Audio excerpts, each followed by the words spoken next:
दोस्तों, जैसा कि हम लोग देख रहे हैं कि भारत रक्षा के क्षेत्र में नित्य नए खोज करते जा रहा है और रक्षा के क्षेत्र में कोई चीज होना बहुत जरूरी है, क्योंकि हम कितने भी विकास कर जाएं, हम कितने भी डेवलप हो जाएं, अगर हम अपनी चीजों की रक्षा नहीं कर पाएंगे, चाहे वो अपनी सामान हो, चाहे वो अपनी संपत्ति हो, चाहे वो अपनी वाहन हो या फिर अपनी सीमा ही क्यों ना हो, अगर हम उसकी रक्षा नहीं कर पाएंगे तो उस विकास का, उस डेवलपमेंट का कोई फायदा नहीं है, कोई मतलब नहीं है, क्योंकि लोग आएंगे और लूट कर चले जाएंगे।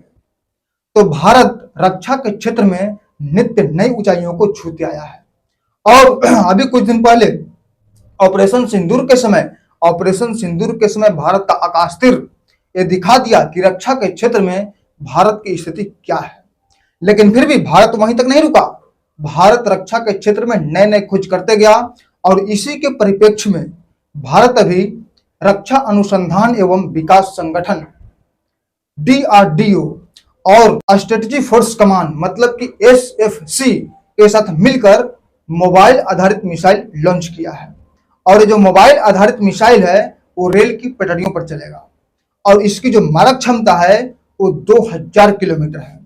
अब आप लोग ये कहेंगे कि रेल की पटरियों पर चले या फिर ट्रक पर चले, इसमें खास बात क्या है, इससे फायदा क्या है, मतलब ये यूनिक चीज क्या है? तो आप लोगों को बता दूं कि जो रेल की पटरियां होती है वहां पर ट्रैफिक का कोई लफड़ा नहीं होता है। मतलब कि अगर कभी इमरजेंसी पड़े तो रेल की पटरियों की सहायता से उसे उस मिसाइल को कहीं से भी कहीं तक पहुंचाया जा सकता है बहुत तेज रफ्तार से। और देश में अगर कभी ऐसी स्थिति आती है तो क्या करते हैं, रोड वगैरह को खाली करवाते हैं और जब जाती है चीजें तो पैनिक फैलता है, लेकिन इससे पैनिक तक नहीं फैलेगा और ये मिसाइल सीधे रेल की पटरियों के माध्यम से एक जगह से दूसरे जगह बहुत तेज रफ्तार से पहुंचाया जा सकता है, आपको पता तक नहीं चलेगा। और पटरियों वाला मोबाइल मिसाइल का मतलब होता है कि ऐसा मिसाइल जिसको आसानी से कहीं पर भी ले जा सकते हैं। और ये जो टेक्निक है, इस टेक्निक का उपयोग, मतलब एक टेक्निक पूरे विश्व में केवल 3 देश के पास है। सबसे पहला अमेरिका, दूसरा है रशिया और तीसरा है चाइना। और इस क्लब में शामिल होने वाला चौथा देश भारत बन गया है। हालांकि 2021 में नॉर्थ कोरिया की तरफ से यह दावा किया गया था कि उसके पास भी पटरियों पर घूमने वाला मिसाइल है, लेकिन इसकी अभी तक कोई आधिकारिक पुष्टि नहीं हो पाई है। अब हम लोग समझ लेते हैं कि इससे क्या क्या फायदा होगा। तो सबसे पहले आपको बता दूं कि अभी कुछ देर पहले बताया था कि ये जो मिसाइल है रेल की पटरियों के माध्यम से चलेगा। तो अगर कहीं जरूरत पड़ी तो ये बहुत तेज रफ्तार में, मतलब बहुत कम समय में उस मिसाइल को एक जगह से दूसरे जगह पहुंचाया जा सकता है। और आपको बता दूं कि हमारे देश में लगभग 70,000 किलोमीटर रेलवे लाइन बिछा हुआ है, मतलब कि देश का कोना कोना रेलवे लाइन से लैस है। और अब तो सिक्किम, अरुणाचल प्रदेश और मिजोरम जो पूर्वोत्तर राज्य हैं, जो रेलवे से अछूता था, वहां पर भी रेलवे लाइन बिछ चुका है। मतलब कि अगर वहां पर जरूरत पड़ी तो बहुत जल्द मिसाइल वहां पर पहुंच जाएगा।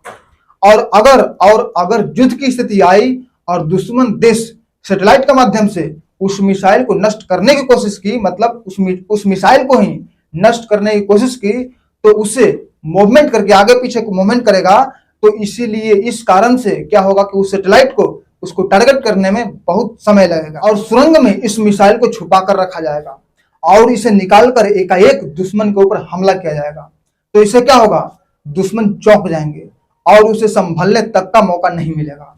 और जैसा कि आप लोगों को पहले बताया था कि ये पाकिस्तान के मामले में बहुत ज्यादा फायदेमंद रहेगा, क्योंकि अगर हम पाकिस्तान से लगे हुए राज्यों की बात करें तो है जम्मू कश्मीर, राजस्थान, पंजाब और गुजरात।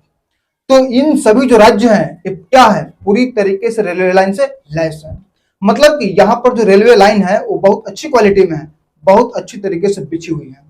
और जब युद्ध की स्थिति होगी तो उस मिसाइल को रेलवे लाइन के माध्यम से बहुत तेज गति से कहीं से भी कहीं तक पहुंचाया जा सकता है, क्योंकि ये लॉन्चिंग जो पैड है वो कोई भी रेल पटरी के माध्यम से जा सकती है। तो ये हमारे लिए बहुत ही फायदेमंद है, बहुत जरूरी है और बहुत अच्छा है। तो दोस्तों, ये DRDO के द्वारा जो खोज किया गया, ये आपको कैसा लगा और ये जो जानकारी हमने दिया ये आपको कैसा लगा, कमेंट के माध्यम से जरूर बताइएगा। तो दोस्तों, फिर मिलते हैं एक नए वीडियो में, तब तक के लिए जय हिंद, जय भारत।